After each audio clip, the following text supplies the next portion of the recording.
კარგი, ჩვენს თემას დავუბრუნდეთ.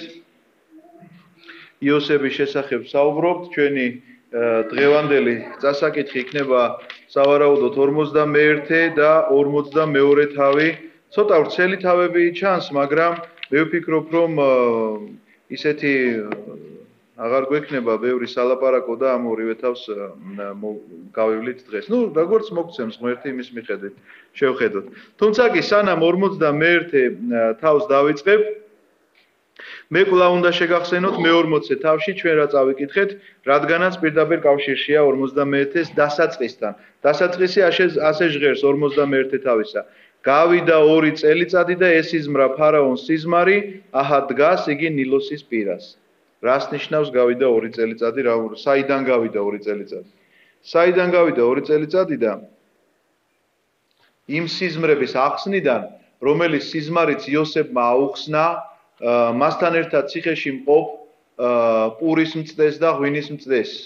მათ აუხსნა სიზმრები, ღვინის მწდეს ეუბნება, რომ შენ 3 დღის შემდეგ ფარაონი თავს აკიწევს და ძველ თანამდებობაზე დაგაბრუნებს და პურის მწდეს ეუბნება, რომ შენ 3 დღის შემდგომ გაგიყვანენ და ჩამოგახრჩობენ და ესე იგი შენს სხეულს ჩიტები აკენკავენ. ანუ სიზმრების ახსნა ესეთი იყო. თუმცა კი მე მაშინვე მინდოდა მეთქვა, მაგრამ ეხლა მაშინ გამომრჩა და ეხლა მომეცა ამის საშუალება და გამოვიყენებ ამ შანსს, რომ გითხრათ. ნახეთ, აქ თითქოს ძალიან უხეშად არის ნათქვამი. კაც დაესიზმრა სიზმარი, თვითონაც არ იცის რას ნიშნავს. იოსებმა აუხსნა და ეუბნება, რომ 3 დღის შემდეგ ჩამოგახრჩობენ. ეხლა ძალიან უხეშად არ გესმით ეს რაღაცა ყურში, ესე რომ 3 დღის შემდეგ ჩამოგახრჩობენ, მართლაც რომ ასე იყოს, ეხლა ცოტა როგორი სათქმელია კაცისთვის რა. ეს იმას ნიშნავს, ჩემო ძვირფასებო, ჩვენ ბიბლიიდან ხო ყოველთვის რაღაცას ვსწავლობთ, რომ ამა თუ იმ კონკრეტულ სიტუაციაში როგორ იქცევა ადამიანი, ბიბლია პირდაპირ მიგითითებს. ეს რაღაცა დადებითი მოვლენაა, ეს რაღაცა უარყოფითი მოვლენაა. რადგანაც იოსები ამას აკეთებს და ამაზე რაღაცა ხაზგასმული არ არის, რომ მან ცუდად მოიქცა. ეს იმას ნიშნავს, რომ ეს დადებითი მოვლენაა. ეს იმას ნიშნავს, რომ როდესაც შენ იცი, რომ ადამიანი ვიღაცა უნდა გარდაიცვალოს, უფლება არ აქვს, რომ დაუმალო მას ესა. განა ის, რომ თქვათ, ვიღაცას განაჩენი თუ აქვს სასამართლოსგან გამოტანილი და უნდა დახვრიტონ, ეხლა შენი თქმა რაღაც უნდა ამას რომ დაგხვრეტენო, მაგრამ აქ ლაპარაკია რაზე? მე ძალიან ბევრი შემთხვევა მქონდა ესეთი, რომ სახლში ყავდათ და შეემთხვა რაღაცა განსაცდელი ოჯახს და ყავდათ სიმსივნით დაავადებული და ოჯახის წევრები არ უმხელდნენ მას ამას. ეუბნებოდა, კარგად იქნები შენ და ეხლა წამოდგები და არაფრით არ შეიძლება ესე. იმიტომ რომ თუ კი ამას ადამიანს არ ეტყვი, ის არ მოემზადება სიკვდილისთვის და უნდა მოემზადოს ადამიანი გარდაცვალებისთვის. არ შეიძლება სხვანაირად. მან უნდა დაალაგოს ყველაფერი თავის ცხოვრებაში, ვალები თუ აქვს, ვალები გაისტუმროს, თუ არა აქვს ამ გასტუმრების საშუალება, ბოდიში მაინც მოიხადოს, შენდობა მაინც ითხოვოს, აღსარება თქვას, ეზიაროს და ასე შემდგომ. ყველაფერი რაღაცა თავისი სულიერიც, მატერიალურიც გამოემშვიდობოს თავის ახლობლებს და საყვარელ ხალხს და ეს რაღაცნაირად უნდა მისცე ამ ადამიანს ამისი შანსი. და როდესაც შენ მას უმალავ და ეუბნები, რომ იცი რა, კარგად იქნები და ახლა წამოდგები და ხვალე ახლა გაკვიცდები და შენ ასე არ შეიძლება, დანაშაულია ესა. და ჩვენ წინა შეხვედრაზე ამის შესახებ გამოგვრჩა, რომ გვეთქვა, რომ იოსები როდესაც ამას ეუბნება ადამიანს, რომ 3 დღის შემდგომ მოკიდებს შენ ფარაონი ხელს და ჩამოკიდებს ხელზე და ჩამოგახრჩობს, მიუხედავად იმისა, რომ ძალიან უხეშად ჟღერს ეს ყურში, არ შეიძლება მსგავსი ფაქტი დაუმალო ადამიანს, როდესაც ის უნდა გავიდეს ამ ქვეყნიდან. რაც შეეხება ამ წდეთუხუცეს, ანუ მეღვინე კაცს, რომელსაც ფარაონი თავს აუწევს და თავისთან, ესე იგი, წაიყვანს და თანამდებობაზე აღადგენს, ნახეთ რას ეუბნება, ამ სიტყვებს შეგახსენებ და მერე გავაგზავნოთ. ოღონდ გამიხსენე, იოსები ეუბნება, ნახეთ, როგორც ადრე მიართმევდი ღვინოს, ზუსტად იგივე თანამდებობაზე დარჩებიო. ოღონდ გამიხსენე, როდესაც კარგად გექნება საქმეო. იოსების აი ეს სიტყვები არის იმხელა შეცდომა, რომ 51 თავი იწყება, რომ გავიდა 2 წელიწადი და იოსები ისევ ციხეში ზის. რატომ? იმიტომ რომ ღმერთმა დაავიწყა ამ მეღვინეს იოსების არსებობა საერთოდ. და რატომ? იმიტომ რომ იოსები კაცი, რომელიც მსგავსი საწინასწარმეტყველო ნიჭით არის დაჯილდოებული. ნახეთ, მიუხედავად იმისა, რომ საკუთარმა ძმებმა გაყიდეს, მიუხედავად იმისა, რომ ტყვეობაშია, რა მდგომარეობაშია? ხომ ხედავს ყველგან რომ ღმერთისგან აქვს მას ყველაფერი. იმ სახლში სადაც აღმოჩნდა პირველი კაცი გახდა, მიუხედავად იმ განსაცდელისა, რაც იმ ოჯახში შეემთხვა იმის ცოლისგან, წაიყვანეს და ციხის უფროსობა ჩააბარეს. ანუ აქაც კი თანამდებობის პირია და ყველგან ხელი ემართება. სიზმრების ახსნა შეუძლია, წინასწარმეტყველია, წმინდანია, მოკლედ შეიძლება ესე ითქვას, თანამედროვე გაგებით ეს კაცი, მაგრამ ადამიანური სისუსტე გამოიჩინა და ამბობს: ოღონდ გამიხსენე, ვინ უნდა გაგიხსენოს, ვინანებს წეთუღრე ღმერთს ახსოვხარ და ამაზე მეტმა ვინ უნდა გაგიხსენოს. ამიტომ ეს შეცდომა იოსებს აი ესე დაუჯდება, რომ 2 წელიწადი კიდე ციხეში იჯდება. რატომ ძვირფასებო, იცით რომ ჩვენ სიტყვებს ხშირად არ ვუკვირდებით, მაგრამ ერთია ჩვენი სულიერი მდგომარეობა და მეორეა იოსების სულიერი მდგომარეობა. რაც უფრო მაღალ სულიერ საფეხურზე იმყოფება ადამიანი, ძალიან ჩქარა ვლაპარაკობ ხანდახან გურულად ესე მივახრე ხოლმე და რაც უფრო მაღალ სულიერ საფეხურზე იმყოფება ადამიანი, მით უფრო მეტი მოეთხოვება მას უფლისაგან. ამიტომაც როგორ შენ იოსებ ვერ ხედავ ამ წუთში რომ ღმერთს ახსოვხარ, იმიტომ რომ არსად არ იჩაგრები მიუხედავად იმისა რომ ტყვე ხარ. იჩაგრები კი არა, ყველგან პირველი კაცი ხარ. ოჯახში შეგიყვანეს, ოჯახის უფროსად დაგნიშნეს, ციხეში შეგიყვანეს, ციხის უფროსად დაგნიშნეს. ვინ უნდა გაგიხსენოს? ვიღაცა წარმართმა, ესე იგი, ურჯულო მეღვინემ, რომელიც ფარაონს ღვინოს აწვდის?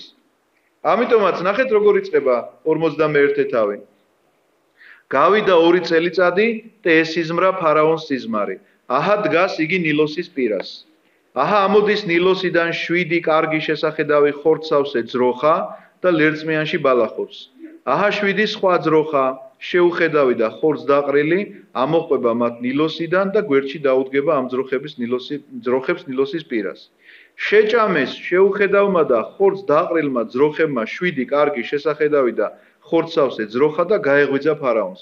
გაეღვიძებოდა ხამეს საშინელება, რა ერთი ძროხა რომ მეორე ჭამდეს, ახლა ეგრო დაგესიზმროს, ბუნებრივია წამოხტები შიშისგან, ახლა ეს არა ბუნებრივი მოვლენა ახლა. ბალახსო ჭამს ძროხა, ეგრო დაგესიზმროს, საერთოდ არ მოგვრის შიშს, მაგრამ ნუ ეხლა ძროხა რო ძროხას ჭამს, ცოტა რაღაცა მიზან არის, რა ქვია, საშინელებათა ჟანრიდან. დაიძინა კვლავ და ესიზმრა. რას ნიშნავს დაიძინა კვლავ და ესიზმრა? მე თქვენ გითხარით გასულ შეხვედრაზე, რომ ეგვიპტეში იყო განსაკუთრებული, ესე იგი, სკოლები არსებობდა და უნივერსიტეტები შეიძლება ასე დავარქვათ, სიზმრის ახსნისა. ამიტომაც ადამიანები განსაკუთრებულად სწავლობდნენ, ესე იგი, განამარტო სიზმრის ახსნას. არამედ სიზმარი თუ ესიზმრებოდათ, როგორ უნდა მოქცეულიყვნენ. აი, როდესაც წერია, რომ დაიძინა კვლავ და ესიზმრა, ნიშნავს იმას, რომ მამები ესე წერენ და გადმოცემით არის, რომ ეგვიპტელებს ჰქონდათ ესეთი ტრადიცია, თქვათ რაღაცა სიზმარი იხილა. აუცილებლად გვერდი უნდა შეიბრუნოს და ძილი უნდა გააგრძელოს და თუ ეს სიზმარი ან განმეორდა, ან რაღაცა მსგავსი სიუჟეტი განმეორდა, მაშინ ნამდვილად უნდა მოითხოვოს მან ამ სიზმრის ახსნა და გამოიძახოს თავისი ბრძენი ხალხი და თუ კი არ განმეორდა ეს სიზმარი, ამ შემთხვევაში შეიძლება დააბრალოსო რაღაცა, ესე იგი, შესწივდა და საბანი გადაეხადა დაახლოებით ეს. დაიძინა კვლავ და ესიზმრა. აჰა 7 თავთავი ამოდის ერთ ღეროზე, სავსე და საღი, აჰა კვლავ 7 თავთავი ფშუტე და ხორშაკისაგან დახრუკული აღმოცენდა მათ შემდეგ, გადაყლაპეს ფშუტე თავთავებმა 7 მსხვილი სავსე თავთავი და გაეღვიძა ფარაონს. აჰა სიზმარიც. ნახეთ რატო არის ხაზგასმული აჰა სიზმარიც. რადგანაც გამეორდა, ანუ შინაარსობრივად ერთი და იგივეა. ხო, 7 გამختარი ძროხა, 7 მსუქან ძროხას ჭამს და არაფერი არ ემჩნევათ, ისევ გამختრები რჩებიან და 7 ესე იგი ფშუტე თავთავი, 7 ესე იგი სავსე თავთავი ჭამს და კვლავ იგივე. ანუ სიზმარია, რომლის შესახებაც ნამდვილად საბჭო უნდა შეკრიბოს ფარაონმა, იმიტომ რომ ეს განმეორდა პირველ რიგში და განმეორდა და ერთი და იგივე სიუჟეტია. დილით დაუმძიმდა სული ფარაონს და იხმო ეგვიპტის ყველა მისანი და ბრძენი და უამბო მათ ფარაონმა თავისი სიზმრები, მაგრამ ვერავინ აუხსნა ისინი ფარაონს. სათავშორის აქ მინდა გითხრათ, რომ ფარაონი იმდენად მინდობილია თავის აი ამ სიზმრის ამხსნელებზე, რომ ის თავის სიზმარს უყვება ამხსნელებს. ეხლა როგორ ამას ვკითხულობ ჩვენ დანიელ წინასწარმეტყველის წიგნში, როდესაც ნაბუქოდონოსორს სიზმარი ესიზმრა, ნაბუქოდონოსორმაც მოიწვია, იქაც ესე ბაბილონშიც დაახლოებით ეგეთი ტრადიცია იყო და მოიწვია თავისი ეს მკითხავები, მისნები და ეს საზოგადოება და ეუბნება, რომ უნდა ამიხსნათ სიზმარი. ესენი ეუბნებიან მოგვიყევი და აგიხსნითო და ეს ეუბნება თუ მოგიყევით მეც კი ავხსნიო. ანუ შენ ისე უნდა გამიხსნე ეს სიზმარი რომ თითქოს მე მინახე თუ შენ მაგარი ხარ იმის ახსნა თუ შეგიძლია მე რაც ვნახე ისიც უნდა შეგეძლოს რომ მე რა ვნახე.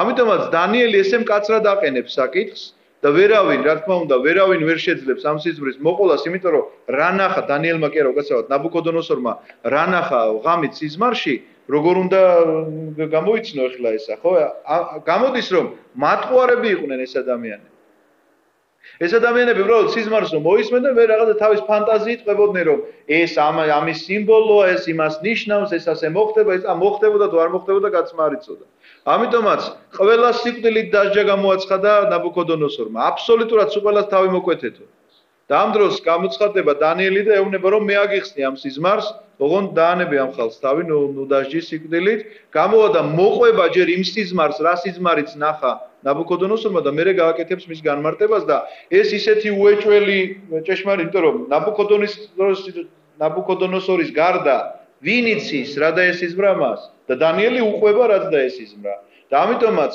აღიარებს ის ერთადერთ ჭეშმარიტ ღმერთს რომელსაც თაყვანისცემს ამ შემთხვევაში დანიელი მაგრამ აქ საქმე სხვა რამესთან გვაქვს აქ იმდენად მინდობილია ფარაონი ესე იგი ამ თავის ხალხს და სიზმრის ამხსნელებს იმიტომ რომ სხვა დროსაც აუხსნიათ ეთყობა სიზმრს და ღმერთი აქ სხვანაირად იქ თუ ისეთი შემთხვევა გვაქვს აქ პირიქით გვაქვს რომ აქ მოყვება სიზმარს მაგრამ ვერავინ ვერ ხსნის წარმოიდგინეთ იმასაც კი ვერ ბედავენ რომ რაღაცა თავისი ფანტაზია მოიშველიონ ან რაღაცნაირად ხო შეიძლება მე ძალიან არ მიყვარს სხვათა შორის მოძღვართან ურთიერთობაში მიგულისხმია ესეთი რამ რომ როდესაც მიდიხარ მოძღვართან თუ კი მას რაღაცაზე არ აქვს პასუხი უნდა გაბედოს და თამამად გითხრას რომ იცი რა მე ეს არ ვიცი ეს დანაშაული კი არ არის პირიქით ერთიორად ამაღლებს ეს მოძღვარს მრევლის თვალშიც და ღმერთის თვალშიც იმიტომ რომ როგორ შეიძლება ადამიანმა ყველაფერი იცოდეს და როგორც კი დაიწყებს შერწყვება მოძღვარს ახლა იმის თქმისა რომ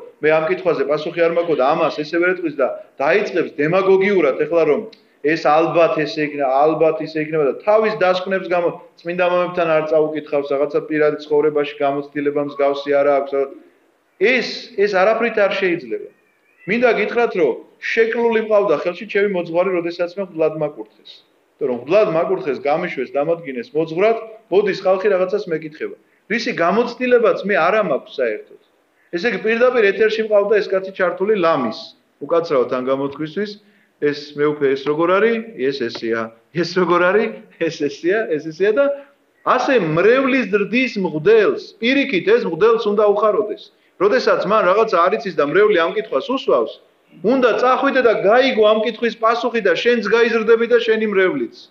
შენც ისწავლი და შენი მრევლიც. ამიტომაც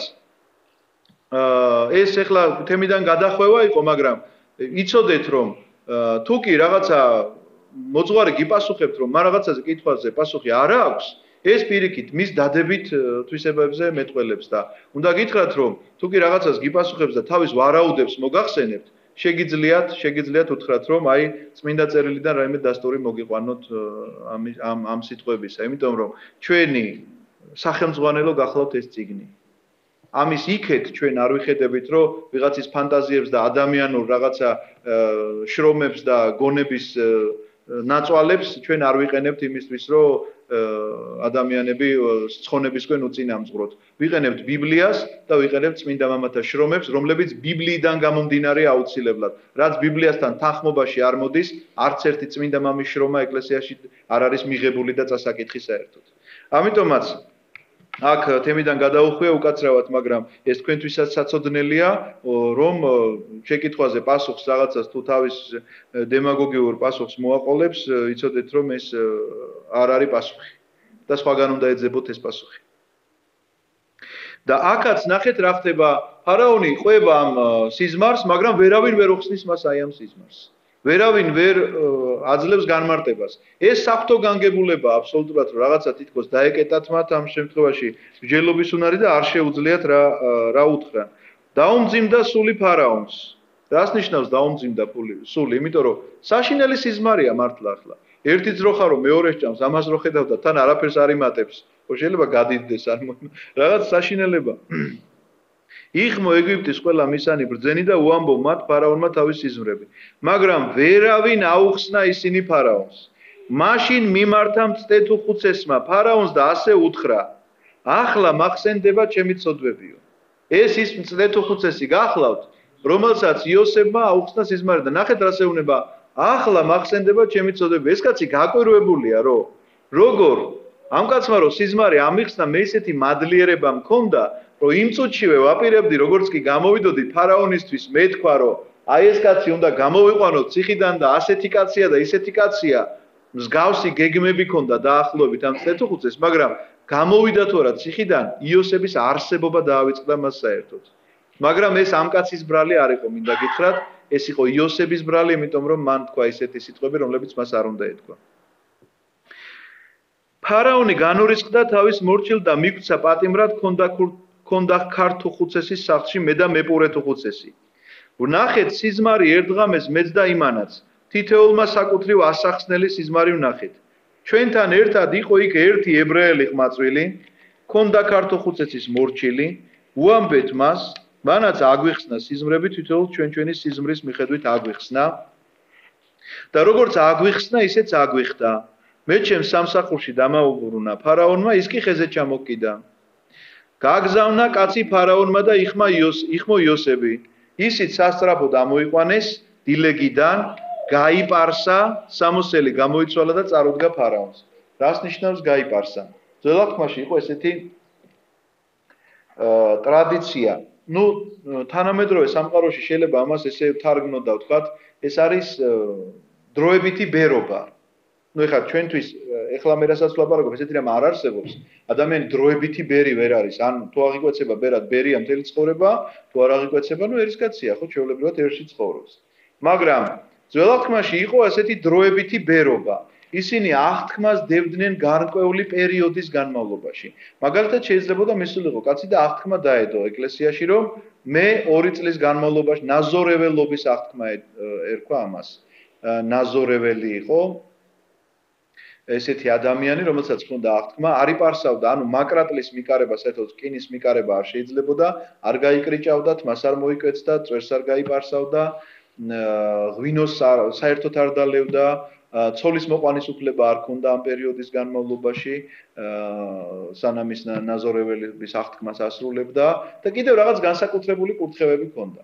მაგრამ ამ ნაზორეველობის აღთქმას დებდნენ ადამიანები თავისი ნებით, მიდიოდნენ ტაძარში და დადებდნენ ამ აღთქმას და ესე ცხოვრობდნენ, მაგრამ ამავე დროს იყო განსაკუთრებული შემთხვევები, როდესაც მათ ცხოვრებაში რაღაცა განსაცდელი იყო.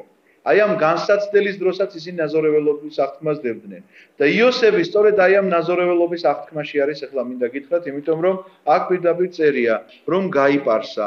რას ნიშნავს გაიპარსა? აქ იმაზე კი არ იყო, რომ ფარაონთან მიდიოდა ახლა და წვერგაპარსული უნდა ხლებოდა მას. არა, წვერს საერთოდ არ იპარსავდნენ. უბრალოდ შეისწორა მან ნაცნავები მოიჭრა, წვერი შეისწორა და მოწესრიგდა უბრალოდ რომ ფარაონთან მისულიყო, მაგრამ ამავდროულად ეს აღთქმა ეთყობა მან დადო მაშინ, როდესაც ციხეში აღმოჩნდა და თქვა, რომ სანამ მე ვარ ამ განსაცდელში, სანამ მე ვარ ციხეში, მე იქამდე შევასრულებ ამ ნაზორეველობის აღთქმას და როგორც კი გაათავისუფლეს ციხიდან და გამოუშვეს გარეთ, მაშინვე მან ეს აღთქმა როგორც ჰქონდა დადებული, ესე აღასრულა. ეს იმის ნიშანია, ჩემო ძვირფასებო, რომ როდესაც ადამიანი რაღაცა განსაცდელშია, მინდა გითხრათ, მან პირიქით რაღაცა ღვაწლი უნდა იტვირთოს, კი არ უნდა გაექცეს ამ ღვაწლს, უნდა იცოდეთ ეს, უნდა გახსოვდეთ, რომ რაღაცა განსაცდელი შემთხვევა ხოლმე და ადამიანი ხშირ შემთხვევაში განაისრო ღვაწლი, საერთოდ ეკლესიიდანაც გარბის და ამბობს, რომ აი განსაცდელი მქონდა და ეკლესიაში ვერ დავდიოდი. პირიქით ოჯახა შენებულო, განსაცდელი თუ მქონდა ეკლესიაში ამ დროს უნდა გევლო და რაღაცა სხვა ღვაწლი, ჯვარი დაგემატებინა შენს თავზე, რომ ამ განსაცდელიდან რაღაცა უმტკივნეულოდ უფრო მეტად გამოსულიყავ. ამიტომაც იოსების ეს მაგალითი შემთხვევით არ წერია, რომ გაიპარსა, სამოსელი გამოიცვალა და წარუდგა ფარაონს.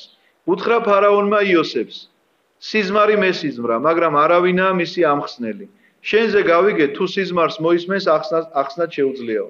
მიუგო იოსებმა ფარაონს და უთხრა: ნახეთ, როგორ დაჭკვიანებულია იოსები, რას ამბობს. მე რა შემიძლია ღმერთი ინებებს ფარაონის მშვიდობასო. იმიტომ რომ ისეთი 2 წლიანი ის გამოიარა თავისი სიტყვის შეცდომის გამო, ეხლა თითოეულ სიტყვას უკვე სხვანაირად ლაპარაკობს. თუმცა კი კიდევ დაუშვებს ერთ შეცდომას იოსები, დღეს შეიძლება ვერ მოვაწყვეტ ამის საკითხვა, მაგრამ გეტყვით რა შეცდომასაც დაუშვებს და ამიტომაც კვლავ სასჯელი ექნება მას. კვლავ სიტყვიერი შეცდომა იქნება, რამეს კი არ ჩაიდენს. უბრალოდ რაღაცას იტყვის. უამბო ფარაონმა იოსებს, მე სიზმრა აჰავ დგევარ ნილოსის პირას. აჰა ამოდის ნილოსიდან 7 ხორცავსე და ლამაზი ძროხა ლერწმიანში ბალახობს. აჰა 7 ძროხა უძლური და მეტისმეტად უგვანო და ხორცდაყრილი ამოყვა მათ. თელს ეგვიპტეში მათზე უგვანი არაფერი მინახავსო. აქ უფრო დაწვრილებით არის ეს სიზმარი მოყოლილი, იმიტომ რომ თვითონ ფარაონი აღწერს ამას უკვე მხატვრულად. ერთია რომ ზოგადად სიზმარი მოყვა ბიბლიამ რომ ასეთი სიზმარი ნახა, მეორეა რომ თვითონ ფარაონმა როგორ განიცადა ეს, რომ მთელ ეგვიპტეში მსგავსი ძროხა შეიძლება არ ყავდეს ნანახიო და არც არისო ამბობს. შეჭამეს ხორცდაყრილმა უგვანმა ძროხებმა ის 7 ხორცავსე ძროხა, შევიდნენ მათ მუცელში, მაგრამ არ ეტყობოდათ რომ მათ მუცელში იყვნენ შესულნი. ისეთივე მჭლენი დარჩნენ, როგორიც მანამდე იყვნენ და გამეღვიძა. ამიტომ გიკითხავთ ამას, თორე სიზმარი იგივეა რა თქმა უნდა, უბრალოდ აი ფარაონი როგორ განავრცობს ამას, მის წარმოდგენაში ეს სიზმარი როგორი იყო.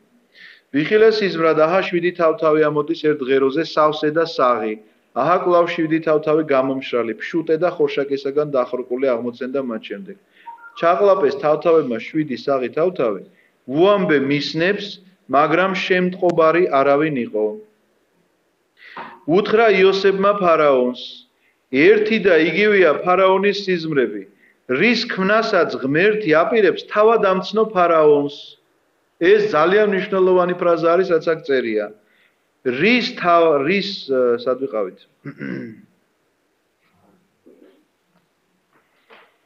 რის ქმნასაც ღმერთი აპირებს თავად ამცნო ფარაონს. ფარაონი წარმართია. ანუ ღმერთი ეცხადება ფარაონს სიზმრის სახით. ამიტომაც არასდროს არ გაგიკვირდეთ, როდესაც გაიგებთ, რომ სადღაცას რაღაცა ნიშანი ხდება, ეს შეიძლება წარმართულ სამყაროში იყოს, რაღაცა მუსულმანურში თუ იუდეურში თუ კათოლიკურში თუ რაღაცა აფრიკულ ტომებში თუ ინდიელებთან, იცოდეთ ერთი რამ, რომ ღმერთი ყოველთვის ყველასთან კონტაქტობს, არ არსებობს ისეთი ადამიანი, რომელთანაც ღმერთი არ შედიოდეს კონტაქტში, რომელსაც მისი სინდისის ხმის საშუალებით არ ელაპარაკებოდეს, სინდისის ხმა არის შენში სწორედ პატარა ღმერთი, რომელიც შენ გელაპარაკება. რა რჯულის და რა აღსარებლობისაც არ უნდა იყოს ადამიანი. აქედან გამომდინარე, ნახეთ, ამ შემთხვევაში ამცნო ფარაონს, ფარაონი ქვეყნის მმართველია და ამცნო იმიტომაც, რომ რაღაცა ხდება და ძალიან ბევრ ხალხს მოელის უბედურება. ამიტომაც ღმერთი ცდილობს, რომ გონებაზე მოიყვანოს ეს ფარაონი, რომელმაც რაღაცა საქმე უნდა გააკეთოს და მართლაც გააკეთებს ეს ფარაონი ძალიან დიდ საქმეს და ცოტა ქვემოთ ვილაპარაკებთ, რასაც გააკეთებს. ეხლა უხსნის 7 საღი ძროხა 7 წელიწადია. 7 საღი თავთავით 7 წელიწადია. ერთი და იგივე სიზმარია ეს. მათ შემდეგ ამოსული 7 მჭლე და უგვანო ძროხა 7 წელიწადია. 7 ფშუტე და ხორშაკისაგან დახრყული თავთავი შიმშილობის 7 წელიწადია. ეს იყო ფარაონს რო უთხარი, რის ქმნასაც აპირებს ღმერთი, ფარაონს თავად ახილვინა თქო. ანუ ფარაონს ახილვინა ის, რის ქმნასაც აპირებს ღმერთი. აჰა მოვა 7 უხმოსავლიანი წელიწადი მთელს ეგვიპტის ქვეყანაში, მას შემდეგ დადგება 7 მოუსავლიანი წელიწადი და გაქრება ბარაქა ეგვიპტეში და შიმშილი გააჩანაგებს ქვეყანას. წინანდელი ბარაქის კვალიც არ დარჩება ქვეყანაზე ამ შიმშილის ხანს, რადგან მეტისმეტად მძიმე იქნება იგი. ორგზის რომ გაუკვლავდა სიზმარი ფარაონს, ნიშნავს გადაწყვეტილია ღვთისგან ეს საქმე და ღმერთი დაუყოვნებლივ აღასრულებს ამას. ანუ ორჯერ გამეორება ერთი და იგივე თქვა სიუჟეტისა შენ სიზმარში, ნიშნავს იმას, რომ ეს დამტკიცებულია უკვე და არანაირად არ შეიცვლება არაფერი ამაში. ახლა გამოძებნოს ფარაონმა გონიერი და ბრძენი კაცი და დაუყენოს ეგვიპტის ქვეყანას. ასე ქნას ფარაონმა ზედამხედველები განაწესოს ქვეყანაში, რათა მეხუთედი ახდევინოს ეგვიპტის ქვეყანას 7 მოსავლიანი წლის მანძილზე, დააგროვონ ამ მომავალი ბედნიერი წლების მთელი საზრდო, დაახვაონ ხორბალი ფარაონის გამგებლობაში ქალაქთა საზრდოდ და შეინახონ. იყოს ეს საზრდო მარაგად ქვეყნისათვის 7 მოუსავლიანი წლის მანძილზე. ეგვიპტის ქვეყანაში, რომ დადგება, რათა ქვეყანა შიმშილით არ ამოწყდეს. რჩევას აძლევს ახლა იოსები რა უნდა გააკეთონ. ეს ჩვენება რომელიც მათ იხილეს, რა თქმა უნდა, გასაგებია აუხსნა რასაც ნიშნავდა და როგორაც ნიშნავდა, მაგრამ ახლა გზასაც უჩვენებს. ამიტომაც დიდი განსხვავდება იცით კითხავი და წინასწარმეტყველი ერთმანეთისგან. სწორედ ამით კითხავმა შეიძლება რაღაცა თქვას, მაგრამ მან არ იცის სწორი გზა შენ რა გზაზე უნდა დაგაყენოს. ამიტომაც ჯერ ერთი ძალიან უხეში შედარებაა ეს კითხავი და წინასწარმეტყველი, იმიტომ რომ კითხავი აბსოლუტურად სხვა სულებთან თანამშრომლობს და წინასწარმეტყველი საღვთო სიტყვას გელაპარაკება. ამიტომაც ეს წინასწარმეტყველი და ნამდვილი წინასწარმეტყველია იმითი, რომ ის ამბობს არა მარტო იმას თუ რა მოხდება, არამედ რა უნდა გაკეთდეს, როგორ უნდა გაკეთდეს, როგორ უნდა მოიქცეს ადამიანმა. ამიტომაც ეუბნება ამ 7 წლის მოსავლის განმავლობაში უხვი მოსავალი იქნება, დააწესე ამდენი გადასახადები, შეაგროვე ეს რაღაცა ბეღელში იყოს რაღაც საწყობში დაგროვილი და ამ 7 შიმშილობის წელიწადში თქვენ არ დაიხოცებით შიმშილით, იმიტომ რომ გექნება ძალიან დიდი მარაგი აი ამ ბეღელში დაგროვილი.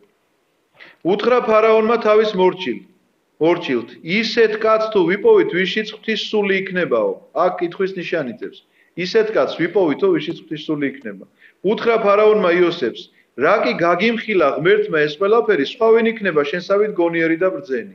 ანუ ისეთ კაცს ახლა ვიპოვით, ვისშიც ღვთის სული აგერ, აი კაცი, პირდაპირ შენ ხარ ესეთი.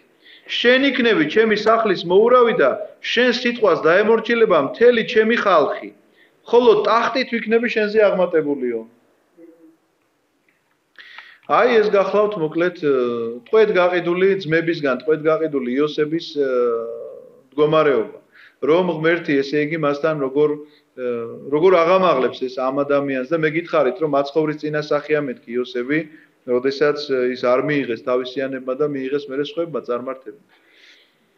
უთხრა ფარაონმა იოსებს, აჰა დამიდგენი ხარ მთელი ეგვიპტის გამგებლად. ოღონდ არ გეგონოთ ახლა თქვენ რომ აქ რო ლაპარაკია რომ ესე იგი ტახტით აღმატებული ვიქნები შენს და ჩემი სახლის მოურავი იქნები, იოსები დადგენილი აქვს მხოლოდ რაღაცა ეკონომიკის მინისტრად და მას ესე იგი პორტფელი ჩააბარეს ახლა და არა, ის ეგვიპტის სულიერ წინამძღვრადაა დადგენილი, მინდა გითხრათ. იმიტომ რომ ეგვიპტელი მაშინ იყვნენ მრავალღმერთიანები და ეს ერთადერთი ფარაონია, რომელიც ერთ ღმერთს აღიარებს. ამბობს რომ ღმერთი ერთია და ეს არის იოსების ქადაგების შედეგი. ამიტომაც ამ ფარაონის შესახებ თვითონ ეგვიპტურ წყაროებში გახლავთ ესეთი რამ, რომ მას ძველი ეგვიპტელები რაღაცა განსაკუთრებული პატივით დიდად არ დამარხეს და ამბობდნენ, რომ მას ცოტა რელიგიურად ცოტა ესეთი აზრები ჰქონდაო, რაც არ იყო მაშინ მიღებული ეგვიპტეში, იმიტომ რომ ეგვიპტეში ყველაფერს თავისი ღმერთი ყავდა. აბსოლუტურად ყველაფერს თავისი ღმერთი ყავდა და ჩვენ გითხარით წინა შეხვედრაზეც თუ სწორად მახსოვს, რომ გამოსვლათა წიგნში, როცა 10 სასჯელის შესახებაა ლაპარაკი, რომ ღმერთი მოულენს 10 სასჯელს მოსეს საშუალებით ეგვიპტეს, თითოეული სასჯელი მათი რომელიღაცა კონკრეტული ღმერთის წინააღმდეგ იყო მიმართული. მაგალითად, ნილოსის გაწითლება იყო ნილოსის ღმერთის წინააღმდეგ. მაგალითად, ის მუმლის შემოსევა იყო, მათ ჰქონდათ იცით როგორი ესე ადამიანის ტანით იხატებოდა, მაგრამ თავი ჰქონდა ბუზის, ესეთი ღმერთი არსებობდა მათთან. ასე რომ ეს ფარაონი მოხსენიებულია როგორც წარმართი, ანუ ერთი ღმერთის ამღიარებელი თვითონ ეგვიპტელების მიერ და ეს ზუსტად ემთხვევა იოსების ცხოვრების პერიოდს, რაც კიდევ ერთხელ ადასტურებს მის სიმართლეს, რომ იოსები გახლავთ ეს ადამიანი. ტახტით ვიქნები შენზე აღმატებული ის არისო ქვეყნის მართველად რა თქმა უნდა ფარაონი რჩება, მაგრამ ამის შემდგომ იოსებია ყველაფერი სულიერი და პოლიტიკური ლიდერიც ასე შეიძლება ითქვას. წაიძრო ხელიდან ფარაონმა ბეჭედი და გაუკეთა ხელზე იოსებს, შემოსა ზეზის შესამოსლით და ოქროს ძეწყვი ჩამოკიდა ყელზე. ეს გახლავთ სამეფო დიდებულების ნიშანი პირდაპირ, იმიტომ რომ ბეჭედი გახლავთ მაშინ ის კი არა რომ ახლა უბრალოდ სამკაულისთვის ატარებდნენ, არამედ ბეჭდის დარტყმა ვისაც შეეძლო, ქაღალდს დადევდა და დაბეჭდავდა ამას და ვერავინ ვერ შეეწინააღმდეგებოდა ამას, იმიტომ რომ ეს იყო ჩათვალეთ ბრძანება, რომელიც განხილვას არ ექვემდებარებოდა. დასვა თავის მეორე ეტლზე, ანუ ერთი ეტლი ყავდა ფარაონს, მეორე ყავდა, იცით რა გამახსენდა მეორე ეტლზე დასვა. ერთხელ ჩვენმა პატრიარქმა მოყვა რომ სტალინმაო გამოუგზავნა თურმეო ზიმები იყო თუ ზილები ძველი. ხო, ზიმი. სტალინმა გამოუგზავნაო ორი ზიმიო თბილისშიო. ერთის თო დადიოდაო მთავრობის თავმჯდომარეო და მეორეთი პატრიარქი კალისტრატეო. ეს ძალიან დიდი პატივი იყო მაშინო და ერთიო ესე იგი მას აჩუქაო და მეორე ამას აჩუქაო და სულ ორი ზიმი დადიოდა მაშინო თბილისში. ეს არის 52 წელს გარდაიცვალა უწმინდესი კალისტრატე და ანუ ომის დამთავრების შემდგომი წლებია, იმიტომ რომ კალისტრატემ ძალიან დიდი მონაწილეობა მიიღო ამ ომში, არა ბრძოლის მეთოდით, არამედ დიდი შემოწირულობებით აგროვებდა და ვაგონებით აგზავნიდა, როგორც არის ჩვენთვის ცნობილი, ფრონტზე აგზავნიდა თუ ჩასაცმელს, თუ საჭმელს, სასმელს საქართველოს მოგეხსენებათ ამ ხრივ დალოცვილი კუთხეა და მოსავლიანი იყო და ახლა აღარ უნდა არავის ეს სოფლის მეურნეობა თორე მაშინ იყო როგორც ჩანს და აგზავნიდა ძალიან დიდ რაოდენობას და ეს და კიდევ სხვა ბევრი რამ არ დაუიწყა მას სტალინმა, იმიტომ რომ ეს ხა შორს წაგვიყვანს, უბრალოდ რო იცოდეთ სემინარიაში მისი მასწავლებელი იყო სტალინი. ხო. ხო. კი, ესე მახსოვს, ხო. დასვა თავის მეორე ეტლზე და აცხადებდნენ მის წინაშე, მუხლი მოიყარეთ, ასე დაუდგინა იგი გამგებლად მთელს ეგვიპტის ქვეყანას. უთხრა ფარაონმა იოსებს, მე ფარაონი ვარ, მაგრამ უშენოდ ხელს ვერავენ გაანძლევს მთელს ეგვიპტეში. ნუ აი რამდენჯერ მეორდება ახლა ერთი და იგივეს ვკითხულობთ, ფაქტიურად რომ იოსების ეს თანამდებობა არის ძალიან დიდი და მნიშვნელოვანი. უწოდა ფარაონმა იოსებს სახელად საფნათ ფაყნაეხი და მისცა მას ცოლად ასინეთი. ხა საინტერესო რა არის ესეთი სახელი რატო უწოდა? იოსები ხო ქვია და უწოდა ესეთი სახელი, იმიტომ რომ ეგვიპტელებისთვის ადვილი გამოსათქმელი რო იყოსო და რომელი უფრო ადვილია სათქმელად? იოსები თუ საფნათ ფაყნაეთი უკაცრავად. ამიტომაც ეს სახელის გადაკეთება არ გაგიკვირდეთ, იმიტომ რომ ასე ხდება ახლა რუსეთში ჩამოსული ადამიანი თქვა ქართველი სახელებს უკეთებენ, იმიტომ რომ უჭირთ ახლა კახაბერის თქვა მაგალითად უჭირთ სემ სახელს, აი ხრაჯერ მეკითხებიან ხოლმე კახაბერ, კახაბერ. თუ მე ცოტა ხანში კიდე მოვა, კაკვა შეიფიან. იმიტომ რომ უჭირთ რაღაცა და ამიტომ გადააკეთებენ ხოლმე ამ სახელს სათავისოდ, რომ თვითონ ადვილად რასაც ეძახდნენ და ნუ როგორც გამოდის ასე. მისცა მათ ცოლად ასინეთი. ამ ასინეთის შესახებ გვაქვს ჩვენ ძალიან საინტერესო გარდამოცემა. როგორ იოსები ასეთი მართალი კაცია და ეხა არაებრაელი ცოლი მოიყვანა, როგორ ფიქრობთ თქვენ? რას ამბობენ ამის შესახებ ებრაელები? ვინ არის ეს ასინეთი? გახსოვთ ჩვენ 34 თავში წავიკითხეთ, როგორ გააუპატიურეს დინა. გახსოვთ ეს ისტორია თუ არ გახსოვთ? დინა გახლავთ ფაქტიურად იოსების ნახევარ და ისინი არიან მამით ერთნი და დედით სხვადასხვა. დინა იყო არასრულწლოვანი, როდესაც გააუპატიურეს და ლევიმ და სიმონმა რო შევარდნენ მე იმ ქალაქში და ამოხოცეს მთელი ქალაქი. ამ ისტორიაზე ჩვენ ვილაპარაკეთ. მაგრამ რა მოხდა? როგორც ჩანს, ებრაელები ასე ამბობენ, დინას ამ თანაცხოვრების შედეგად შეეძინა ქალიშვილი, რომელიც არ გააჩერეს ძმებმა სახლში და თქვეს, რომ ეს არის უკანონოდ ჩობილი ქალი და ამიტომ უკანონოდ არაფერი ჩვენ სახლში არ უნდა იყოს და გააშვილეს ეს ადამიანი და მისცეს ეგვიპტეში გასაყიდად და ეს ადამიანი იყიდა ფოთიფარმა, ასევე იმ ქონდა ქართოხუცესმა, ვისაც იოსები ყავდა ნაყიდი და იოსები როდესაც იქ მსახურობდა, მან აღმოაჩინა თუ ვინ იყო დინა, იპოვა ეს ადამიანი, აღმოაჩინა რომ ეს მისი დიშვილია და როგორც აბრაამს ყავდა სარა მისი ძმისშვილი იყო. მისი დიშვილი მოიყვანა მან ცოლად, ებრაელი ქალი, იმიტომ რომ ებრაელობა მან დედით გადადის, მოგეხსენებათ. მისცა მას ცოლად ასინეთი, ონის ბზის ქალაქის ხურუმის ფოთიფარის ასული, ანუ იგივე ფოთიფარზეა ლაპარაკი და გავიდა იოსები ეგვიპტის ქვეყანაში. 30 წლისა იყო იოსები, როცა წარუდგა ფარაონს ეგვიპტის მეფეს. გამოვიდა იოსები ფარაონისგან და მოიარა მთელი ეგვიპტე. ანუ 30 წლისა უკვე, როდესაც ის ამ თანამდებობაზე დანიშნეს, მოიარა მთელი ეგვიპტე, წარმოქმნა მიწამ ხვავრიელად 7 მოსავლიან წელიწადს ხორბალი, შეაგროვა იოსებმა 7 მოსავლიან წელიწადს საზრდო, რაც კი იპოვებოდა ეგვიპტის ქვეყანაში და ქალაქებს ჩამოურიგა. თითოეულ ქალაქს თავისი გარშემო მინდვრებიდან მოწევნული საზრდო დაურიგა. დაახვავა იოსებმა ხორბალი ზღვის ქვიშასავით, ბევრზე ბევრი, ისე რომ შეწყვიტა თვლა, რადგან აღარ იყო სათვალავი. ანუ მოსავალი ძალიან დიდი იყო და იოსები აგროვებს ამას თავის საწყობებში.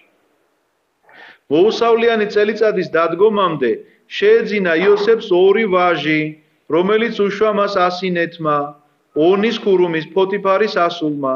უწოდა იოსებმა პირმშოს სახელად მენა შეწერი აქვს, მაგრამ ესე მანასეს ვამბობთ ხოლმე ჩვენ, რადგან თქვა, დამავიწყა ღმერთმა მთელი ჩემი ტანჯვა წვალება მამა ჩემის სახლში. ეს ამ სიტყვის მნიშვნელობა არის თვითონ მანასე.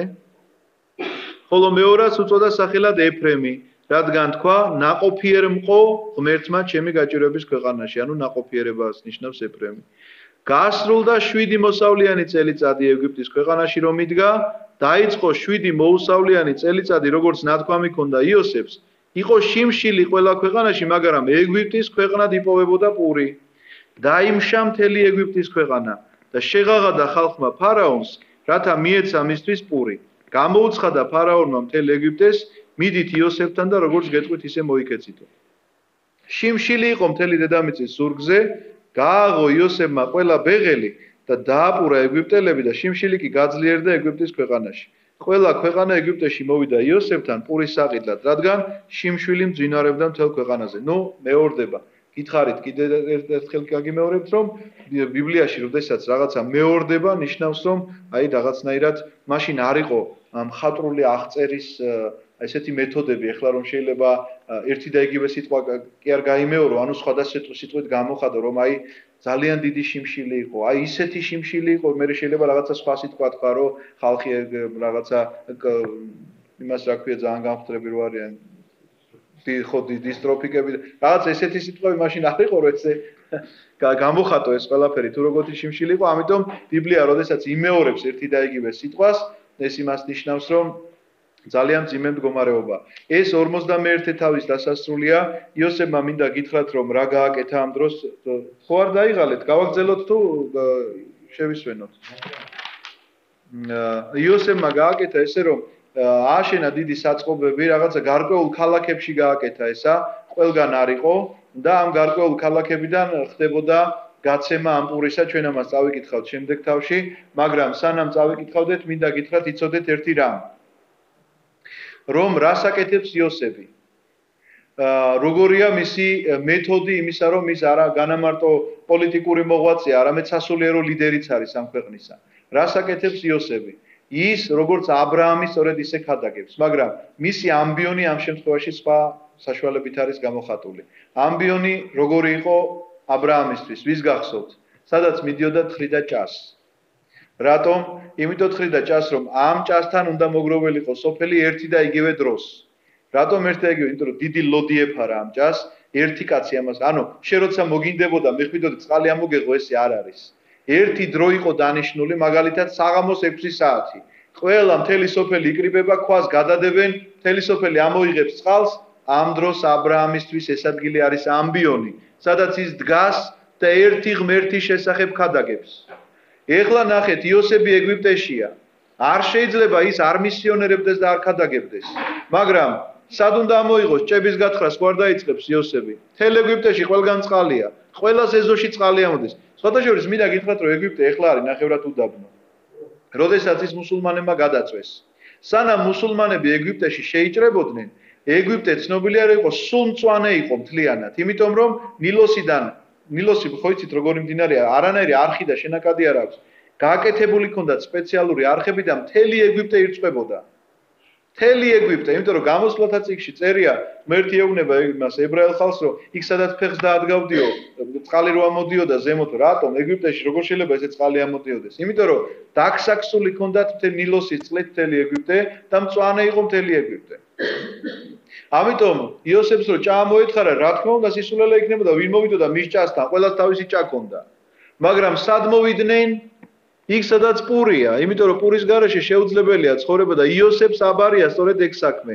ამიტომაც იოსებისთვის ამბიონი გახლავთ სწორედ ის ქალაქები, საიდანაც ის პურს გასცემს და საიდანაც მას საშუალება აქვს, რომ უქადაგოს ამ ადამიანებს ერთი ღმერთის შესახებ. ამიტომაც ყოველთვის იცვლება ქადაგების მეთოდები. ღმერთი ყოველთვის ადამიანს აძლევს იმის საშუალებას, რომ გამოიყენოს ის თანამედროვე სისტემა, რა სისტემითაც შენ შეგიძლია ადამიანებს მიაწოდო ქადაგების რაღაცა სიტყვა, ღვთის სიტყვა. დღევანდელ დღეს ვიღაცა თუ იტყვის, რომ ინტერნეტი ცუდია, არ დაუჯეროთ. იმიტომ რომ ინტერნეტი კი არ არის ცუდი, კაცია ცუდი, რომელიც ინტერნეტს იყენებს ცუდად. მაგრამ თუ ინტერნეტს გამოიყენებ იმისთვის, რომ შენ ღვთის სიტყვა გაიგონო, მაშინ ძალიან კარგია ინტერნეტი და კომპიუტერი და ასე შემდგომ. ისევე როგორც წყლის ჭასთან ქონდა საშუალება წყლის ჭას თხრიდა და იქ ქადაგებდა. აქ ეხლა საწყობი აქვს და საწყობთან ქადაგებს და ჩვენ ამას წავიკითხავთ შემდეგ თავში თუ არ დაგღალეთ ძალიან. გაიგო იაკობმა რომ იშოვებოდა პური ეგვიპტეში და უთხრა იაკობმა თავის შვილებს, რას უყურებთ? ნუ შიმშილობაა ძალიან დიდი ჩამოვარდნილი და იაკობი ბუნებრივია ეუბნება თავის შვილებს რომ რას უყურებთ ეხლა უნდა წახვიდეთ და იყიდოთ ეს პური, იმიტომ რომ შეათ. უთხრა აჰა შევიტყვე პური იშოვება თურმე ეგვიპტეში, ჩადით იქ და გვიყიდეთ პური, რომ ცოცხლები დავრჩეთ და არ დავიხოცოთ. ანუ ისე მძაფრად არის ეს წინადადებები გამეორებული, რომ ცოცხლები დავრჩეთ, არ დავიხოცოთ. ნიშნავს იმას, რომ მართლა ძალიან დიდი შიმშილობაა. ჩავიდა იოსების 10 ძმა ხორბლის საყიდლად ეგვიპტეში. რატომ 10? 10 იყვნენ, რო გაყიდეს მაშინაც, რო გახსოვთ. ბენიამინი პატარა იყო და არ მიუღია, ვერ მიიღებდა მონაწილეობას ელემენტარულად. და ეხლაც ბენიამინი დაიტოვა იაკობმა, იმიტომ რომ იოსების გარდაცვალების შემდეგ ბენიამინზე იყო ძალიან მიწეპებული. ძალიან უყვარდა და არ იშორებდა თავიდან. ხოლო ბენიამინი იოსების ძმა, რატო წერია იოსების ძმა? ნამდვილი ძმები ერთი დედით იოსებისთვის მხოლოდ ბენიამინი იყო. იოსები და ბენიამინი არიან, მამით რა თქმა უნდა, ყველა ერთნი არიან, მაგრამ დედა ხო სხვადასხვა ყავდათ და რაქელის შვილები მხოლოდ იოსები და ბენიამინი არიან. ხოლო ბენიამინი იოსების ძმა არ გააყოლა იაკობმა მის ძმებს, თქვა უბედურება არ შეემთხვესო. ეხლა ეს იმას კი არის, რომ დანარჩენს თუ შეემთხვევათ არ იდარდებს ამაზე. უბრალოდ ნახავთ ეხლა იქ სიმონს დაიტოვებს იოსები თავისთან მძევლად და როგორ ინერვიულებს სიმონზე, მაგრამ აქ ლაპარაკია იმაზე, რომ ეს პატარაა ჯერ კიდევ და რაღაცა განსაკუთრებულად არის მასზე მიწეპებული და ვერ ენდობა, რომ რაიმე ხიფათში არ აღმოჩნდნენ. ესენი მაინც დიდები არიან, გამოსტილი კაცები არიან, ბრძოლა რო დაჭირდეთ, იბრძოლებენ და ასე შემდგომ და ბენიამინი ჯერ კიდევ კალთის ქვეშ ყავს. მივიდნენ ისრაელიანები სხვა მიმსვლელებთან ერთად, რადგან შიმშილი იყო ქანაანის ქვეყანაში. იოსები იყო ხელისუფალი ქვეყანაში, ის იყო ამ ქვეყნის ხალხის დამპურებელი ხაზგასმულია, მინდა გითხრათ, იმიტომ რომ დამპურებელი არა მარტო ესე იგი პურით, არამედ ღვთის სიტყვით.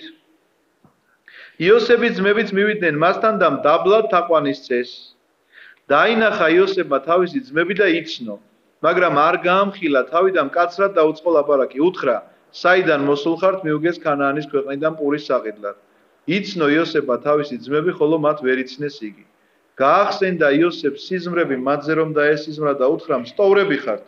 ამ ქვეყნის სიშიშვლის დასაზვერად მოხვედითო. რატო აკეთებს ახლა იოსები ამ ყველაფერს? ერთი მინდა გითხრათ, რომ სტოვრები ხართ, რაღაცა საფუძველი ხომ უნდა გქონდეს ახლა. ადამიანი ჩამოვიდა და უთხრობს, სტოვარი რა, ჯაშუშია. ქვეყნის სიშიშვილი ანუ რაღაცა სუსტი მხარეები ნახოთ რომ მე მოხვიდეთ და დაიპყროთ ქვეყანა. ახლა რაღაც საფუძველი ხომ უნდა გქონდეს რომ საიდან შეგვატყვეთ რომ სტოვრები ვართ რა ჯაშუშები რო ვართ. ამას ხო საფუძველი უნდა გქონდეს. გადმოცემა არსებობს ლაპარაკობენ ასეთ რაღაცას რომ როდესაც ეს ძმები 10 ძმა არის, მხოლოდ ამ 10 კაცმა იცის სინამდვილეში რა მოხდა, რომ იოსები მათ ტყვეთ უნდათ გაეყიდათ და ზუსტად იციან რომ ის ეგვიპტეშია წაყვანილი და ტყვეთ არის გაყიდული.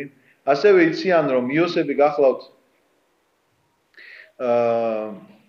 ძალიან ლამაზი გარეგნობის. ფიქრობდნენ რომ იოსები ჩააბარეს სამეძაო სახლში. როგორ წარმოგიდგენთ რა ტყვეთ რომ გაყიდი კაც იმაზე ფიქრებ რომ ქვეყნის ხელისუფლად დაგხვდება? ამას ვერ იფიქრებ რა თქმა უნდა.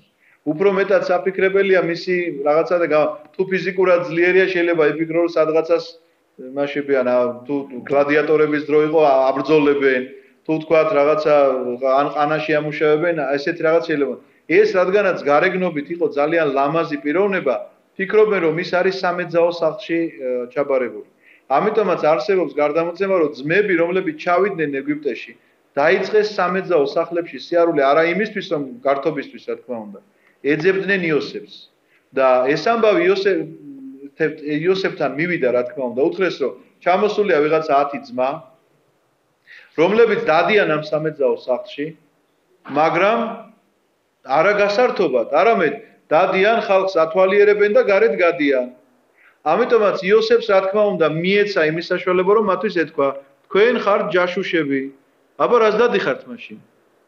სამეძაო სახლში შედიხარ და რისთვის შედიხარ? არ ერთობი იქა უკან გამოდიხარ, ხალხს შეხედავ სახეზე და უკან გამოდიხარ ერთგან მეორე მესამე. რა ესე იგი რაღაცა გაინტერესებს, რაღაცა ინტერესი გაქვს. ამიტომაც იოსებს რა თქმა უნდა ამის საფუძველი უჩნდება, ამის თქმის საფუძველი უჩნდება, მაგრამ რატო ატყუებს, რატო მაშინვე არ ეუბნება რომ მე ვარ იოსები თქვენი ძმა და ხელისუფალი? იმიტომ რომ ამად არ ეკუთვნითო ნატალიას რეპლიკა იყო არ ეკუთვნითო. იმიტომ რომ სინანული აინტერესებს აქვს თუ არა ამ ადამიანებს. მე გეტყვით რომ ეს სიტუაციაც არის შედარებული ქრისტესთან და ებრაულ საზოგადოებასთან, იმიტომ რომ თავისიანებმა იგი ვერ იცნეს ჯვარსაცვეს ეს სახარების სიტყვები, რასაც ახლა მე გეუბნებით, მაგრამ როდესაც მოვა ილია და ენუქი და მათ გაუცხადდებათ ეს ჭეშმარიტება, რომ მათ ნამდვილი მესია ჯვარსაცვეს და ცრუ მესია მიიღეს და მეფედ დაისვეს, იქნება ძალიან დიდი ტირილი, ისეთივე ტირილი, როგორც ტირილსაც ჩვენ ვნახავთ, როდესაც ეს ძმები იცნობენ იოსებს და ტირიან და მოთქვამენ, ცრემლებით მოინანიებენ მის წინაშე კი არა, ღვთის წინაშე ზოგადად აი ამ დანაშაულს. ამიტომაც ნახეთ, იცნო იოსებმა თავისი ძმები, ხოლო მათ ვერ იცნეს, იგი ვეღარ იცნობდნენ, ბუნებრივია, იმიტომ რომ ეხლა წარმოიდგინეთ, 17 წლისა იყო რომ გაყიდეს. 30 წლის არის იოსები რომ ფარაონმა დააყენა 7 მოსავლიანი წელი ხო გავიდა. მე ეხლა პირველივე წელიწად ხო არ მოხდებოდა ის რომ რა ქვია კიდე 3 წელი დაახლოებით 40 წლისაა იოსები და მათ 17 წლის მერე არ უნახავთ. ეხლა იცით რა მეც დაახლოებით მაგასაკეს ვარ ახლა 17 წლისა რომ ნახავ ვიღაცამ დღეს რომ ნახოს გარწმუნებს რომ ვერ მიცნობს ნამდვილად იმიტომ რომ ძნელი ახლა ფორმირება ხდება რაღაცა ასაკიემატება ადამიანს და ეს ბუნებრივია რომ ვერ იცნის. მაგრამ იოსებმა იცნო, ჯერ ერთი იცნო თავისი საწინასწარმეტყველო სულით, მერე იცნო, იმიტომ რომ იოსები ქვეყნის უფროსია და მასთან ამბები მოაქვთ. და როგორც ჩანს, ესეც გარდამოცემით ვიცით, რომ იოსებს ყველა ქალაქში ჰქონდა დაბარებული, რომ თუ გამოჩნდებიან ებრაელები ასეთი ძმები, აუცილებლად უნდა აცნობონ მას. გაახსენდა იოსებს სიზმრები, გახსოვთ ეს სიზმრები, რომელიც სიზმრების გამოც იქნა გაყიდული. მათზე რომ დაესიზმრა და უთხრა, სტოვრები ხართ ამ ქვეყნის სიშიშვლის დასაზვერად მოხვედით. უთხრეს, არა ბატონო, პურის საყიდლად მოვედით შენი მორჩილნი. ერთი მამის შვილები ვართ ყველანი. პატიოსანი ხალხი ვართ. არ არიან სტოვრები შენი მორჩილნი. უთხრა, არა, ქვეყნის სიშიშვლით დასაზვერად მოხვედითო. უთხრეს, 12 ძმანი ვართ. ნახეთ რა შეუბნებიან. 12 ძმანი ვართ შენი მორჩილნი, ერთი მამის შვილები, ქანაანის ქვეყნის მკვიდრნი, უმცროსი ახლა მამასთანაო და ერთი აღარ გყავსო. იოსებს ეუბნებიან. თვითონ იოსებს ეუბნებიან ამის შესახებ. უთხრა იოსებმა, ასია როგორც გითხარით, სტოვრები ხართ მეთქი. უნდა გამოგცადოთ. ფარაონს ფიცავ, ნახეთ იოსები ფარაონს. ის ებრაელების დაფიცება მოგისმენიათ როდესმე? ჩვენთან საქართველოში ხო იყვნენ რაღაცა გარკვეულად სურამში იყვნენ ბევრი მაგალითად რაღაც სამტრედიაში სოფელი იყო იქ იყვნენ ხო ვაჭრობით იყვნენ ძირითადად დაკავებულები მე მახსოვს ბავშვი რომ ვიყავი სასკოლო რაღაცა ტანსაცმელის საყიდლად ხშირად მივყავდით ხოლმე იმიტომ რომ ებრაელს ყველაფერი ჰქონდათ წამლის შოვნა თუ გინდა და იქ უნდა გეყიდა ტანსაცმელი იქ უნდა გეყიდა და რაღაც ის ხარისხზე თუ შეეჭვაჭრებოდი შენ შვილებს მიცავარ თუ მაგარი არ იყოსო გეტყოდ ჩემ შვილებსო კი არა შენ შვილებს მიცავარ რომ ესო ძალიან მაგარიაო და უნდა აიღო ეხლა ასეთია ისეთია და იოსებიც ფარაონს იფიცებს არა მლადეგრეც არ არის ხა იოსებისთვის მაგრამ იცით რა იოსები აპირებს რაღაცა მოკლედ საქმე ისე გააკეთოს რომ ამ ადამიანებში სინანული აღძრას და ზოგადად ხვდება იოსები თავის მისიას რომ მან ეს ოჯახი უნდა გადაარჩინოს არა მარტო ის ქვეყანა რომელიც უკვე გადაარჩინა არამედ ეს ოჯახი უნდა გადაარჩინოს იმიტომ რომ მესია და მხსნელი იცის რომ აქ გახორციელდება როგორც წინასწარმეტყველმა მან ეს იცის ამიტომ თავის მისიას ასრულებს თუმცა კი რაღაც ჩანაფიქრი აქვს და ამ ჩანაფიქრში სჭირდება მას ახლა ეს საქმე და დაიფიცა ფარაონი მოკლედ ფარაონს ფიცავ ვერ გახვალთ აქედან ვიდრე თქვენი უმცროსი ძმა აქ არ მოვა. გაგზავნეთ ერთი თქვენგანი და მოიყვანოს თქვენი ძმა, დანარჩენები დატყვევებული იქნებით. მაშინ გაირკვევა თუ მართალს ამბობ, თუ არა და ფარაონს ფიცავ სტოვრები ხართო. 3 დღეს საპყრობილეში ყავდა ისინი. 3 დღე გამოამწყდია საპყრობილეში, იმიტომ რომ ამათმაც უნდა გააცნობიერონ ეგვიპტეში რო გაყიდეს და საპყრობილეში იჯდა ეს ადამიანი, ამათმა უნდა მიხვდნენ. რა გააკეთეს, რა გაუკეთეს საკუთარ ძმას. უთხრა იოსებმა მესამე დღეს, ასე მოიქეცით და ცოცხლები დარჩებით. ღვთის მოშიში კაცი ვარ მე. თუ პატიოსნები ხართ, დარჩეს თქვენი ერთი ძმა საპყრობილეში, სხვები წადით და მოუტანეთ პური თქვენიანებს. ნუ ბუნებრივია ახლა იფიქრეს, რომ ერთი ძმა რო გაუშვას და დანარჩენები აქ დაიტევოს, ერთი ძმა იმდენ საყოფ საჭმელს ვერ წაიღებს, თან რომ ახლა იქ ჩაიტანოს უცბად ის ძმა წამოიყვანოს, ახლა ხო არ არის დღევანდელივით რომ გადაფრინდება, გადმოფრინდება, სახედრებით დადიან ეს პერიოდია და ამიტომ ფიქრობს, რომ ერთი ძმა დარჩება და დანარჩენები წავლენ. აქ მომიყვანეთ თქვენი უმცროსი ძმა, რათა დამტკიცდეს თქვენი ნათქვამი და აქცდეთ სიკვდილი და დათანხმდნენ. უთხრეს ერთმანეთს, მართლაც დამნაშავე ვართ, ნახეთ ერთმანეთში ლაპარაკობენ. ჩვენს ძმასთან, რადგან ვუყურებდით მის ტანჯვას და არ შევიბრალეთ. რომელ ტანჯვას უყურებდნენ? ჭაში რო ჩააგდეს, ამაზეა ლაპარაკი. ჭაში ხო ჩააგდეს და ამ ტანჯვას უყურებდა, ეხვეწებოდა. იქაც ხო წერია იოსები ეხვეწებოდა, რომ გემუდარებითო გამომიშვით. როცა გევედრებოდა. ამიტომაც დაგვატყდა თავს ეს გასაჭირი. ანუ აბსოლუტურად აცნობიერებენ იმას, რომ რას ეხლა მათ სჭირთ, ეს არის შედეგი იმ საქციელისა, რომელიც მათ ჩაიდინეს თვითონ. მიუგო მათ რუბენმა და უთხრა: ხომ გეუბნებოდით ბავშვის ცოდვაში ნუ ჩავდგებით მეთქი. თქვენ კი არ დამიჯერეთ, აჰა ახლა მოგვეკითხა კიდეც მისი სისხლიო. მკვდარი გონიათ იოსები სისხლის მოკითხვაზე, რატო იცი, საროს კიპოებიც მოიარეს და იქაც ვერ იპოვეს. არ ეგონათ რომ ყველაფერი ესმოდა იოსებს, საკი თარჯიმანი იყო მათ შორის. რას ნიშნავს თარჯიმანი იყო? იოსები თავის ენაზე კი არ ელაპარაკება, თარჯიმნის საშუალებით ელაპარაკება. თუმცა კი ისინი რას ლაპარაკობენ, რა თქმა უნდა, ყველაფერი ესმის. შეტრიალდა იოსები და ატირდა. მერე მოუბრუნდა მათ და ელაპარაკა, ნუ ახლა შეტრიალდა ნიშნავს რომ გავიდა ცოტა ხანი დატოვა. გამოარჩია მათგან სიმონი და მათ თვალწინ დაადო ბორკილი. მე თქვენ ადრე გითხარით რომ ყურადღება მიაქციეთ მეთქი ერთ ფაქტს. რატომ სიმონი? ისევ 34 თავი უნდა გაგახსენოთ. როდესაც დინას შემთხვევა მოხდა, ლევი და სიმონი იყვნენ ის ადამიანები, რომლებიც შევარდნენ ამ ქალაქში და ამოხოცეს ყველა უმოწყალოდ.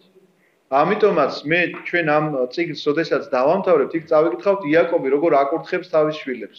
იქ ამბობს პირდაპირ ლევის და სიმონის მრისხანება, ეს მრისხანება არის საშინელი და სასტიკი. ამიტომაც ლევის და სიმონის ერთად ყოფნა არ შეიძლება. ეს იოსებმა კარგად იცის. იმიტომ რომ თუ ლევი და სიმონი ერთად არიან, სასტიკ გადაწყვეტილებას ღებულობენ. ანუ სხვა ძმა რომ დაეტოვებინა, ლევი და სიმონი შეიძლება მოეთათბირებინათ და ეთქვათ, რომ ნუ რა ვქნათ ახლა კაცო, 12 კაცის გაწირვას გაიწიროს ის ერთი კიდევ და იყოს იქ იმ ციხეში გამოუშვებს ბოლო-ბოლო აბა რა ჯანდაბათ უნდა იყო და რაღაცა მსგავსი შეიძლება. ამიტომაც იტოვებს სიმონს და დანარჩენებს უშვებს. ბრძანა იოსებმა ხორბლით აევსოთ მათი ვაშკარანები. ვაშკარანი იცით რა არის? არც ერთმა არ იცით სახარებაში რო წერია რომ გაგიშვებთო საქადაგებლათო, არ გინდათო არაფერიო, ნუცა კვერთხი, ნუცა ვაშკარანი. ვაშკარანი არის ტომარა. ტომარა, ანუ ზურგჩანთა რა, რომელშიც რაღაცა ნივთები უნდა ჩააწყოს ადამიანმა. ხორბლით აევსოთ მათი ვაშკარანები, გადახდილი ვერცხლი მათ ვაშკარანებში ჩაედოთ და საგზალი მიეცათ, ასეც მოიქცნენ. თუმცა კი ეს ვითომ თანამედროვე ქართულზეა განმოთარგმნილი, მაგრამ ვაშკარანი ძველ ქართულად აქვს დატოვებული, არ ვიცი რატომ. ესე იგი, რა ვერცხლიც გადაუხადეს, ის ვერცხლიც უკან ჩაუდო და ეს ხორბლით არის სავსე. აკიდეს პურის სახედრებს და წავიდნენ. ღამის გასათევში ერთ-ერთმა მათგანმა სახედრისთვის საკვები რომ დაეყარა, მოხსნა პირი ვაშკარანს და დაინახა თავისი ვერცხლი ვაშკარანის პირზე დევს იგი. უთხრა ძმებს, დაუბრუნებიათ ჩემი ვერცხლი. აჰა ჩემი ვაშკარანში დევს. გულზე შემოეყარა და შიშით უთხრეს ერთმანეთს. ეს რა გვიყო ღმერთმაო. ანუ შეეშინდათ, ნახეს რომ ტომარაში ისევ ეს ვერცხლია თავიანთი. მივიდნენ იაკობთან თავიანთ მამასთან, ქანაანის ქვეყანაში და უამბეს ყველაფერი რაც შეემთხვა. და უთხრეს: კაცრად გველაპარაკა იმ ქვეყნის ბატონი მსტოვრებად მიგვიჩნია. უთხარით პატიოსნები ვართ, მსტოვრები არ ვართ, 12 ძმანი ვართ, ერთი მამის შვილები, ერთი აღარ გვყავს ცოცხალი, უმცროსი ახლა მამასთანაა ქანაანის ქვეყანაში. ვითხრა იმ კაცმა ქვეყნის პატრონმა: ამით გავიგებ პატიოსნები ხართ თუ არა, ერთი ძმა დამიტოვეთ, თქვენ კი აიღეთ პური თქვენიანებისთვის და წადით. მომიყვანეთ თქვენი უმცროსი ძმა და დავიჯერებ რომ სტოვრები არა ხართ. რომ პატიოსანი ხალხი ხართ, მოგცემ თქვენ ძმას და მშვიდობით გაევლით ამ ქვეყანას. როცა გადმოაცალიერეს თავთავიანთი ვაშკარანები, თვითეულს თავისი ვერცხლით სავსე ტომსიკა აღმოაჩნდა ვაშკარანში. დაინახეს თავიანთი ვერცხლი მათ და მათმა მამამ და შეეშინდათ. უთხრა მათ იაკობმა, მათმა მამამ, შვილები წამართვით. თვით იოსები აღარ მყავს. რატო ეუბნება რომ შვილები წამართვით? იმიტომ ეუბნება რომ სიმონიც ხო იქ არის დატოვებული, იოსებიც ხომ არ იცის სად არის, გაურკვეველია თვითონ და კარგული გონია. მაგრამ იაკობის ეს წუხარება რომ შვილები წამართვით, იოსები აღარ მყავს, სიმონი აღარ მყავს, ეხლა ესე ასახელებს. ახლა ბენიამინი მიყავთ. ყველაფერი მე დამატყდა თავს, მისი ეს განსაკუთრებული მგლოვარება გაუმდინარეა იქედან რომ ამათ ეჭხუბება რომ ენაზე ვინ გეკაჩებოდათ, რომ მოყევით, რომ სახლში მამა გყავს, უმცროსი ძმა გყავს. ამის ნიშანი იყო ესა. კაცმა გითხრავს, რომ არ ვართ სტოვრები, რა შუაშია დაგაძალათ, მოგიყევით, მამა თქვენი ვინაა, ჩემი ძმა ვინაა. რატომ მოყევით ეს ამბავი საერთოდ? ამაზე ეჭხუბება. შვილები წამართვითო რო ეუბნება, თქვენი სისულელის გამო წამართვით. კაცს არ უკითხავს, თქვენი და თქვენ ყვებით, რომ უმცროსი ძმა მამასთანაა, მამა მოხუცია, ერთი მამის შვილები ვართ. რატო თქვითო ეს ამბავიო? საერთოდ არ მოხდებოდა ეს არაფერი. ანუ ეჭხუბება რომ სისულელე გააკეთეთ. ასე უთხრა რუბენმა მამამის, ნახეთ რა სასტიკ რამეს ეუბნება. ჩემი ორი შვილი მომიკალი თუ უკან არ მოგიყვანო ბენიამინი, ანუ უკან წავალთო და ბენიამინს ვაჩვენებთო და უკან დავბრუნდებით. მე ჩამაბარე და მევე დაგიბრუნებო. რუბენს განსაკუთრებული პრობლემა აქვს. ერთი ის რომ მამასთან არის დაპირისპირებული, იმიტომ რომ მამამისის ხარჭასთან დაწვა და სისხლის აღრევის წოდვაში ჩავარდა. მეორე, იმიტომ რომ რუბენი ყველაზე უფროსია ძმებს შორის და მოგეხსენებათ უფროსს მოეკითხება ეს ამბავი. გასაგებია რომ 9 ძმა ეწინააღმდეგება გავყიდოთო ეუბნებიან უმცროს ძმაზე, მაგრამ უფროს ძმას უნდა ქონოდა იმხელა ავტორიტეტი და თუ ავტორიტეტი არა, რაღაცნაირად რაღაც ისეთი სიმკაცრე ქონოდა, რომ ეთქვა ამათვის, რომ ვინ უნდა გაყიდოთ, რა უნდა გაყიდოთ, თქვენ რას აკეთებთ, კაცო, რას მიედმოედებით? ძმა უნდა გაყიდოთ? რუბენმა ეს როგორ თქვა, ვერ შეინარჩუნა რაღაცა, ვერ დადგა თავის სიმაღლეზე, შესაბამისად თავს დამნაშავედ მიიჩნევს და ამას განიცდის და ამას დაემატა ის რომ ძიმე ცოდვაში ჩადგა მამამისის ხარჭასთან დაწვა და ამიტომაც მამასთან მიდის როგორც უფროსი და პასუხისმგებლობას იღებს რომ ჩემი ორი შვილი მომიკალიო თუ ბენიამინი უკან არ დავაბრუნო. უთხრა იაკობმა, ჩემ შვილს ვერ გაგატანთ, რადგან მკვდარია მისი ძმა და ეზღა შემრჩა. მკვდარია მისი ძმა ანუ იოსებზე ლაპარაკობს ნამდვილ ძმაზე. რამე უბედურება შეხვდება გზაზე, სადაც მიდიხარ. გამწარებულ ჩაიყვან ჩემ ჭაღარას შავეთში. ასე მთავრდება 42 თავი. ჩვენ რა მოხდება? შემდგომ როგორ წავლენ ისინი და როგორ იოსები გაუმხელს მათ თავის ვინაობას და როგორ განვითარდება მოვლენები, თუ იქნა მშვიდობა და ვიცოცხლეთ, შემდეგ კვირას გავაგზავნოთ ამაზე საუბარი. ახლა შეკითხვები თუ გაქვთ, გიპასუხეთ თუ არა და ვილოცოთ.